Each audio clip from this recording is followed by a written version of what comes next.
بسم اللہ الرحمن الرحیم۔ اگر پہلی رکعت میں ہم نے مثلاً قل هو اللہ احد پڑھی تو دوسری رکعت میں بھی وہی پڑھ سکتے ہیں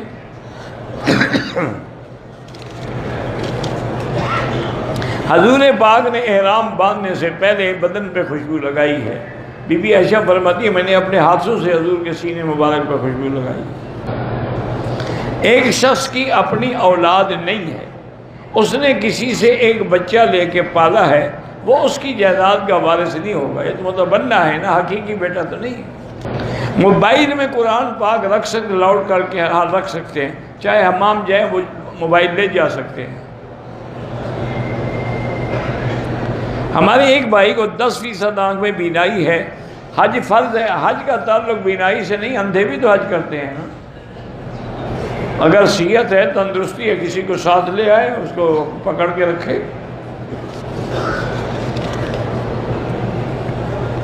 کہتے ہیں جی کہ ہندوستان میں ایک جماعت ہے جو گھوڑے کو حلال کہتی، ٹھیک ہے، کوئی ایسا مسئلہ نہیں ہے۔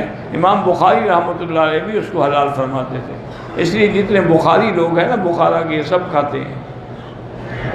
کیکڑا اور جھینگا، کیکڑا تو نہیں، البتہ جھینگا حلال ہے۔ میں نے حضور کے نام پہ ایک عمرہ کیا، ٹھیک ہے، کوئی بات نہیں، اپنے لیے اب کر لو، اس میں بھی تو تمہیں ملے گا نا۔ مدینے سے احرام کے بعد میقات باندھا، تھکاوٹ ہو گئی، گرمی ہو گئی، پسینہ نکلا، ہوٹل میں نہانے کے لیے واش روم گئے، احرام اتار کے نہانے کے بعد دوبارہ کوئی بات نہیں، نہا لیا تو کیا ہو، تو جب احرام نہ اتارو گے تو نہاؤ گے کیسے؟ اگر اتار دیا تو آپ کا عمرہ اس میں بندھا ہوا تھا، آدھا تو بھاگ گیا ہوگا۔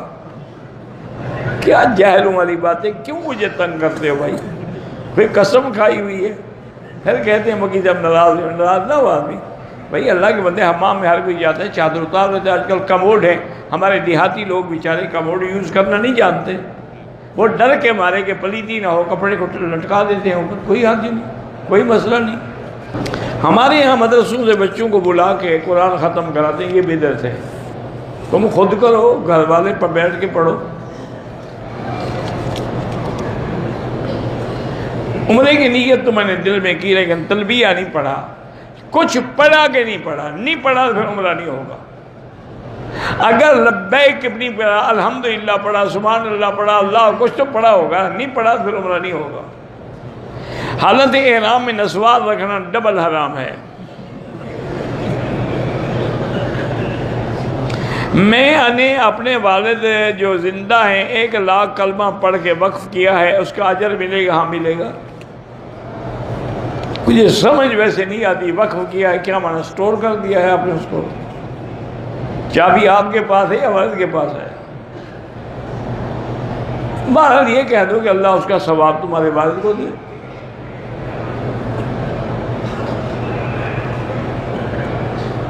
تین سال ہو گئے میری منگنی کو، دعا کریں کہ شادی ہو جائے، تم پیسے شیسے اکٹھے کرو، ہو جائے گی۔ بھوکے ننگے کو کون دیتا ہے؟ 20 سال ہو گئے، بچہ نہیں ہوا۔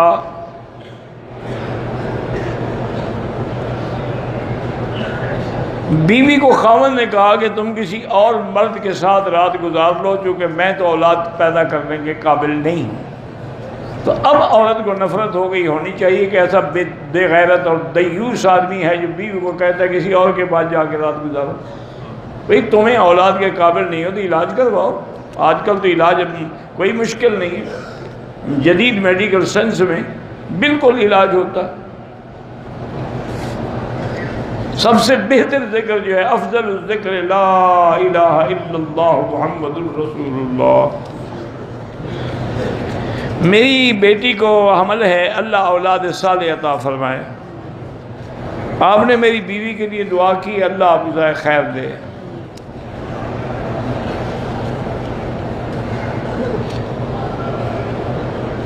بہرحال اصول یہی ہوتا ہے کہ مغرب کی اذان کے بعد 2 رکعت نہ پڑھی جائیں تو افضل ہے۔ بعض علماء کہتے ہیں چونکہ یہاں ٹائم دیا جاتا ہے، اگر اس میں پڑھ لے تو مستحب کی حد تک، لیکن حنفی مسلک میں نہ پڑھنا افضل ہے۔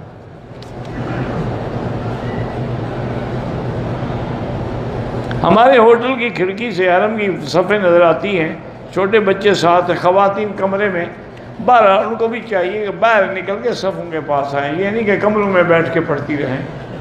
کمرے میں تو ویسے ٹیلی ویژن لگا لو تو سارا مکہ بھی نظر آئے گا، امام بھی نظر آئے گا، صفیں بھی نظر آئے گی، تو پھر ٹی وی کو امام بنا لیا کرو ماشاءاللہ۔ جب نیت کرو گے تو یہی دل میں نیت ہوگا کہ خلف امام ٹی وی، اللہ اکبر۔ کیا عجیب لوگ ہیں۔ او یار چند دن کے لیے آئے ہو، تمہیں اب مسئلے ہو گئے جی، بچے ہیں، بچوں کی تکلیف تھی تو کیوں تشریف لے آئے ہو؟ نہ لے آتے بیوی کو نہ بچوں کو، لے آئے ہو تو ان کو لے آؤ۔ دیکھا نہیں یہ لوگ 2-2 3-3 بچے اٹھا کے پھر رہے ہیں۔